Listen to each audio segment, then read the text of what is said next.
జలుబు సాధారణంగా 3 నుంచి 7 రోజులలో తగ్గిపోతుంది. అయితే కొన్ని సందర్భాల్లో 10 నుంచి 14 రోజులు అంతకంటే ఎక్కువ కాలం ఉండే అవకాశం కూడా ఉంటుంది. ఇలా ఎందుకు జరుగుతుందంటే, వర్షాకాలంలో గాలిలో తేమ శాతం ఎక్కువగా ఉంటుంది. ఈ తేమ వల్ల రైనో వైరస్, ఇన్ఫ్లుయెంజా వైరస్లు ఏర్పడతాయి. అలాగే వర్షాకాలంలో సూర్యకాంతి తక్కువగా ఉండటం వల్ల మన శరీరంలో విటమిన్ డి స్థాయిలు తగ్గుతాయి. ఈ విటమిన్ డి తగ్గితే రోగనిరోధక శక్తి, ఇమ్యూనిటీ పవర్ తగ్గుతుంది. దీంతో మన శరీరం ఈ వైరస్లతో పోరాడే శక్తిని కోల్పోతుంది.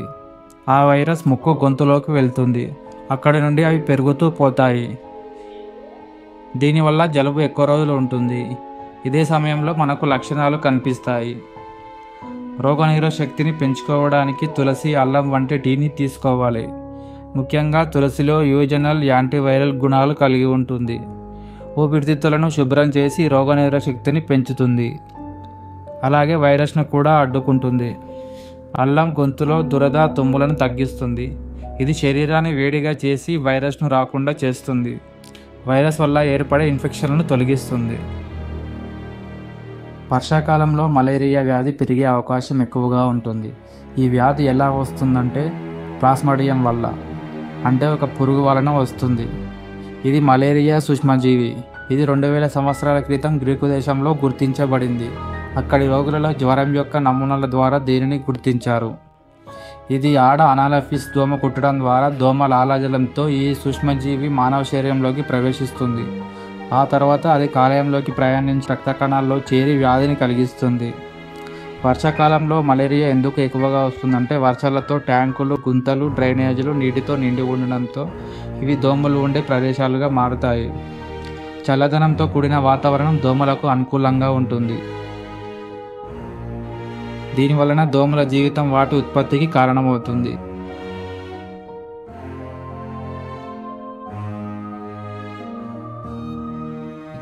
మనం పారేసిన డబ్బాలో నీరు నిలిచి దోమలు పెరిగేందుకు సహాయపడతాయి. తనకు కావలసిన పోషకాలను మానవ శరీరం నుంచి పొందుతుంది. ఇవి రాకుండా ఇంటి చుట్టూ నీరు నిల్వ లేకుండా చూసుకోవాలి. చెత్త లేకుండా శుభ్రంగా ఉంచుకోవాలి. డెంగ్యూ అనేది వైరస్ వల్ల వస్తుంది. ఈ వైరస్ను ఆడ ఈజిప్టై అనే దోమలు తీసుకొచ్చి మనిషికి అంటిస్తాయి. అంటే డెంగ్యూ వైరస్ ఉన్న మనిషిని దోమ కుట్టినప్పుడు ఆ దోమకి వైరస్ అంటుతుంది. ఈ దోమ మరో వ్యక్తి కుట్టినప్పుడు ఆ వైరస్ అతనికి వ్యాపించి డెంగ్యూకు కారణమవుతుంది.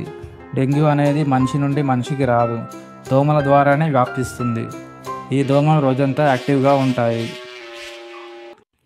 టైఫాయిడ్ సాల్మోనెల్లా టైఫీ అనే బ్యాక్టీరియా ద్వారా వస్తుంది. ఈ బ్యాక్టీరియా అనేది కలుషితమైన నీరు, ఆహారం ద్వారా మానవ శరీరంలోకి ప్రవేశిస్తుంది. ఇది శరీరంలో వచ్చాక రక్తంలోకి ప్రవేశించి జ్వరాన్ని కలిగిస్తుంది. ఈ సాల్మోనెల్లా టైఫీ పాలు, గుడ్లు, కూరగాయలు, పండ్లు వంటి ఆహారాలలో కనిపిస్తుంది. చల్లగా ఉన్న ఆహారం అలాగే తీసుకోవడం ద్వారా బ్యాక్టీరియా పెరిగే అవకాశం ఉంది. సరిగ్గా వేడి చేయకపోతే హానికరంగా ఈ బ్యాక్టీరియా తయారవుతుంది.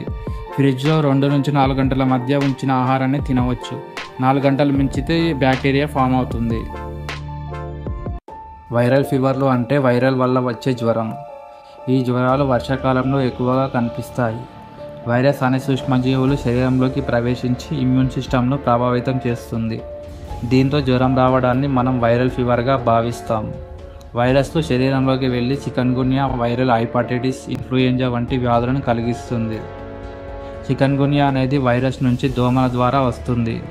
వైరస్ సోకిన వ్యక్తిని దోమ కుడితే ఆ దోమకు వైరస్ వస్తుంది. ఆ దోమ ఇంకొక వ్యక్తిని కుడితే చికన్గున్యా వస్తుంది. ఈ వైరస్ ఆఫ్రికా, ఆసియా, మన ఇండియాలో ఎక్కువగా కనిపిస్తుంది. వైరల్ హెపటైటిస్ అనేది లివర్ను ప్రభావితం చేసే వైరస్. దీనిలో ABCDE అనే 5 వైరస్ల వల్ల వస్తుంది. హెపటైటిస్ ఏ కలుషితమైన నీరు, శుభ్రత లేకపోవడం వల్ల వస్తుంది. హెపటైటిస్ బి ఇంజెక్షన్, రక్త మార్పిడి ద్వారా వస్తుంది. హెపటైటిస్ సి రక్తద్వానం ద్వారా వస్తుంది. హెపటైటిస్ డి DNA ద్వారా వస్తుంది.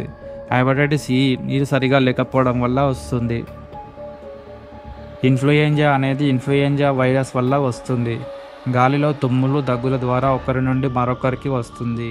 వీటిలో కూడా ABCD రకాలు ఉంటాయి. ఇన్ఫ్లుయెంజా ఏ జంతువులకు వస్తుంది. ఇన్ఫ్లుయెంజా బి మనుషులకు వస్తుంది. ఇన్ఫ్లుయెంజా సి పిల్లలకు వస్తుంది.